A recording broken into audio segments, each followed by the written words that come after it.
वक्फ bill मुस्लिमों के साथ अन्याय है, ये कहा है असदुद्दीन ओवैसी ने। संविधान पर हमला भी इसको करार दिया है। संविधान को लेकर आज देखा हमने पक्ष विपक्ष में किस तरह की बहस हुई है। बिल से मुसलमानों का कतई कोई भला नहीं है। वक्फ बिल भारत के ईमान पर हमला है। असदुद्दीन ओवैसी गिना रहे हैं मदरसों को, ईदगाहों को निशाना बना रही है सरकार। प्राचीन मंदिरों की हिफाजत, प्राचीन मस्जिदों की हिफाजत आखिर क्यों नहीं की जा रही? आज देश में तानाशाही है, ये भी कह रहे हैं असदुद्दीन ओवैसी। और मैं इस बिल का कड़ा विरोध करता हूं। वक्फ बोर्ड एक धार्मिक संस्था है, आपको बताते चले, जिसको सरकार मानने को तैयार नहीं है। वहीं असदुद्दीन ओवैसी ये गिनाते हुए नजर आए कि एक धार्मिक संस्था है, इस बात को माना जाए। ओवैसी ने बिल की कॉपी फाड़ने की भी बात कही है। 10 सुझाव भी उनकी ओर से रखे गए हैं सामने। फिलहाल बिल से मुसलमानों का कतई भला नहीं हो सकता है और लगातार असदुद्दीन ओवैसी वक्फ संशोधन बिल को लेकर सरकार पर आक्रामक दिखाई देते हैं। उनकी ओर से कहा जाता है कि दरअसल मुसलमानों को दबाने की ये कोशिश की जा रही है बीजेपी की सरकार की ओर से, और इसी वजह से सदन के भीतर वो आरोप लगा रहे हैं कि आज देश के अंदर तानाशाही है। मैं इस बिल का कड़ा विरोध करता हूं। ओवैसी ने बिल की कॉपी फाड़ने की भी बात कही है, ये कहते हुए कि मस्जिद और मदरसों को निशाना बनाया जा रहा है सरकार की ओर से। वक्फ बिल मुस्लिमों के साथ अन्याय है। आपको बताते चले कि आज दिन में सबसे पहले किरण रिजिजू अल्पसंख्यक मामलों के मंत्री की ओर से शुरुआत की गई अपनी बात की। उसके बाद गौरव गोगोई ने कांग्रेस पार्टी का पक्ष रखा। फिर उसके बाद एक के बाद एक करके तमाम प्रवक्ता अपनी बात रखते हुए चले गए। रविशंकर प्रसाद की बारी आई, फिर अखिलेश यादव ने अपनी बात रखी। शाम को 6 बजे गृह मंत्री अमित शाह ने विस्तार से बताया कि क्यों जरूरी है यह बिल, और उन्होंने ये कहा कि संसद से पास कानून को मानने की बाध्यता है। अपने ही अंदाज में गृह मंत्री की ओर से भी विपक्षी दलों पर निशाना साधा गया, ये कहते हुए कि 2013 में संशोधन नहीं किए जाते तो शायद आज इसको लाए जाने की जरूरत भी नहीं पड़ती। कांग्रेस पार्टी को लेकर उनकी ओर से निशाना साधा गया था। और अब असदुद्दीन ओवैसी, चूंकि अब आखिरी घंटा ये बचा हुआ है, माना जा रहा है कि कुछ ही देर में लोकसभा में वोटिंग की बारी आ जाएगी, लेकिन बिल का कड़ा विरोध करता हूं।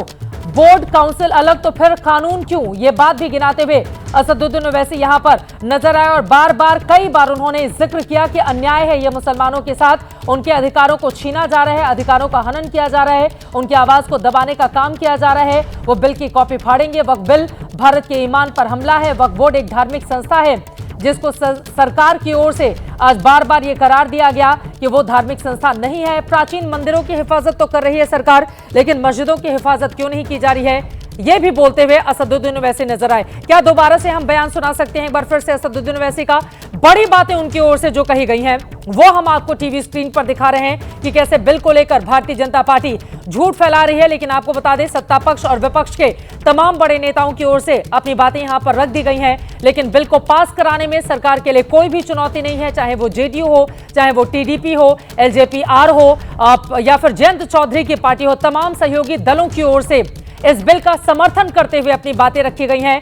यानी कि आंकड़ों में सरकार के लिए कहीं पर भी कोई अब कमी बाकी नहीं रह गई है। इंतजार सिर्फ इस बात का किया जा रहा है कि जब वोटिंग होगी तो उस समय सरकार के पक्ष में कितने वोट पड़ते हैं और विपक्ष में कितने वोट पड़ते हैं। लेकिन कम से कम वक्फ संशोधन बिल एक ऐसा बिल रहा जिस पर आज सुबह से ही दिन में 12 बजे से हम देख पा रहे हैं कि शांतिपूर्वक चर्चा हुई, बीच में हंसी ठिठोली भी देखी गई, कई लोगों ने शेर व शायरी का भी सहारा लिया। असदुद्दीन ओवैसी ने भी जब अपनी बातों की शुरुआत की, उनकी ओर से भी शेर सुनाकर अपनी बात को सामने रखा गया सरकार के।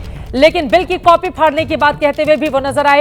यह अनुच्छेद 25 और 26 का भी उल्लंघन है, ये कहा है ओवैसी ने। और आपको बताते चले 25 और 26 का हवाला देकर रविशंकर प्रसाद ने, जो पूर्व केंद्रीय कानून मंत्री रहे, पटना साहिब से सांसद, उनकी ओर से कहा गया कि 25 और 26 को पूरी तरह से सपोर्ट करता है। यानी कि उसी संविधान के आर्टिकल को लेकर सत्ता पक्ष अपने दावे कर रहा है, तो वहीं दूसरी तरफ विरोधी दलों के अपने दावे हैं। वक्फ बोर्ड एक धार्मिक संस्था है और असदुद्दीन ओवैसी की ओर से आज ये बातें कही गई हैं।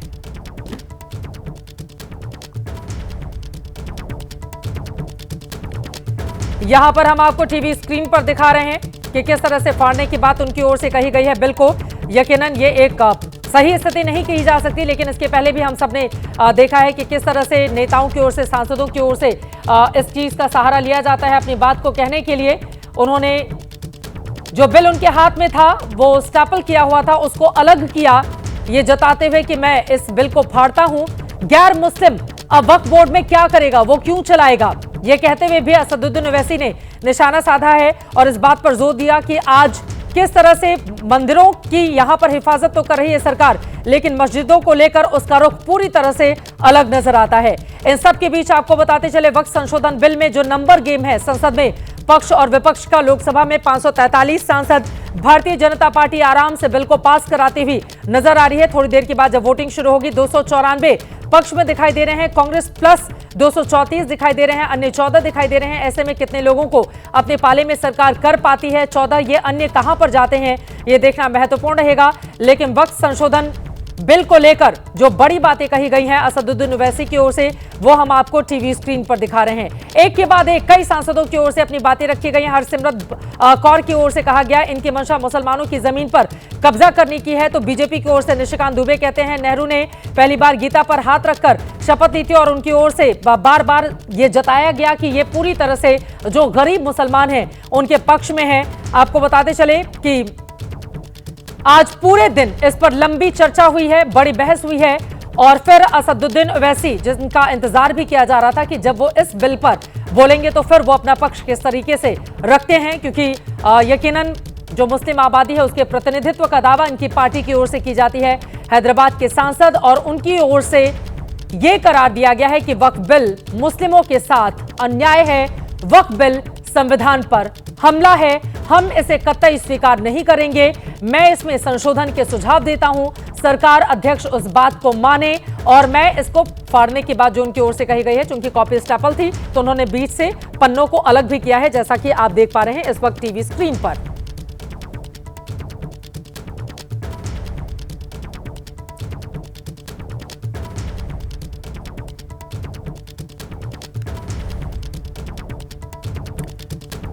आपको बताते चले कि दिन में 12 बजे से ही लगातार चर्चा हुई है। 11:08 हो रहे हैं। इंतजार इस बात का किया जा रहा है कि सांसदों की बात जब खत्म होगी उसके बाद जब बिल पर वोटिंग की बारी आएगी, देखिए असदुद्दीन ओवैसी ने कैसे पन्नों को अलग ही किया, ये कहते हुए कि मैं बिल की कॉपी फाड़ता हूं क्योंकि मुझे ये कतई, हमारी पार्टी को ये कतई मंजूर नहीं है। कुल मिलाकर आज का दिन काफी ज्यादा महत्वपूर्ण, सरकार लगातार इसको ऐतिहासिक बताने की कोशिश करती रही है। खुद गृह मंत्री ने जब मोर्चा संभाला तो उनकी ओर से तकरीबन 1 घंटे के संबोधन में तमाम बड़ी बातें गिनाई गई, ये कहते हुए कि संसद से जो कानून पास होगा उसको मानने की बाध्यता हर किसी के लिए है और तीखी बातें जिन लोगों की ओर से कही जा रही है कि मुसलमान इस बात को नहीं मानेगा, तो उस पर भी उन्होंने अपने ही अंदाज में जवाब दिया था।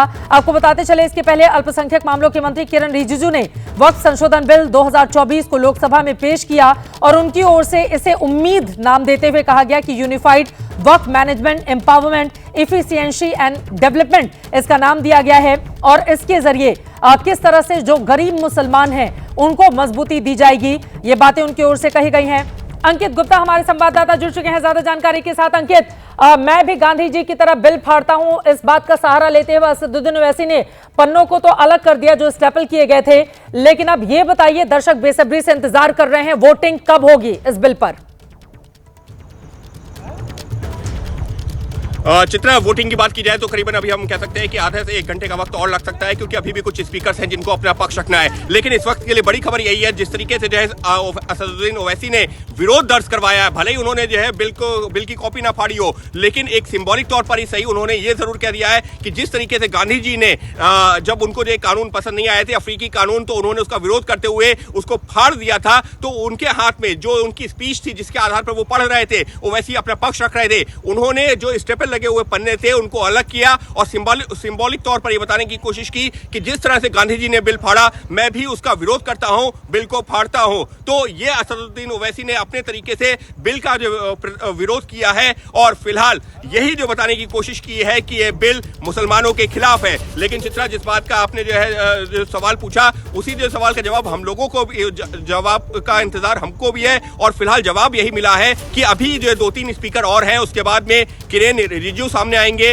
वो जो तमाम चर्चा का जवाब देंगे और उसके बाद में शुरू होगी वोटिंग। यानी कि इस लिहाज से बात करें तो आज की तारीख में, यानी कि 2 अप्रैल की तारीख में ये बिल पास नहीं होगा। अभी तक की जो जानकारी निकल के सामने आ रही है, मुमकिन है कि ये बिल 3 अप्रैल की तारीख में पास हो, लेकिन उसकी प्रक्रिया क्या होगी वो भी दर्शकों को समझा देते हैं।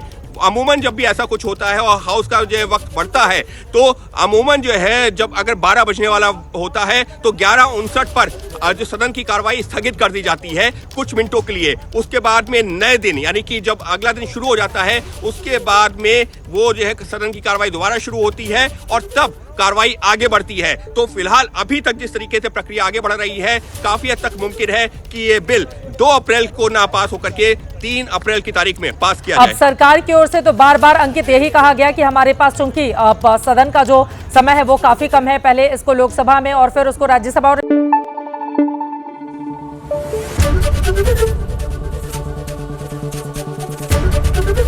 एबीपी न्यूज आपको रखे आगे।